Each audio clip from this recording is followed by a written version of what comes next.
Welcome back. You're watching South Africa Tonight. Now, there'll be very little rest for emergency service workers over the festive season.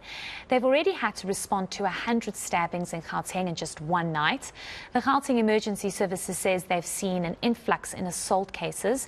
Emergency medical personnel haven't had it easy with attacks directed at them when they had to respond to emergencies.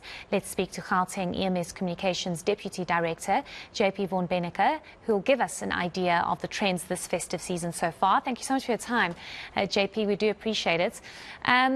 It's week 2 of the festive season, and I think it's starting to pick up now a little bit. But maybe just give us an indication of what you've experienced so far.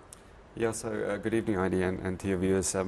I think one of the things that we normally do in the festive season is we start tracking our data. And because there's already a large burden of disease on our medical cases, we start focusing a little bit on the trauma side, and you sort of get a pickup of your trauma volume. So what we saw in the first 8 days so far for this December, when we start tracking our data, is a remarkable increase in trauma-related call volume. So increase in assaults, which includes your stabbings, blunt force trauma.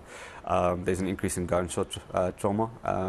And one of the interesting parts is when we track this data, it's per call, so it's not even per victim.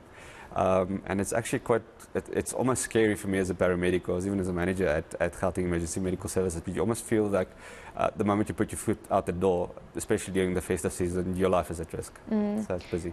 I want to go back to the kinds of trauma calls that you are receiving. I mean, it's the 9th of December, and you and I had a discussion a couple of days ago about, for example, in one night you had like 100 stabbings. I mean, you can't even fathom that. I mean, how do 100 people get stabbed in one night?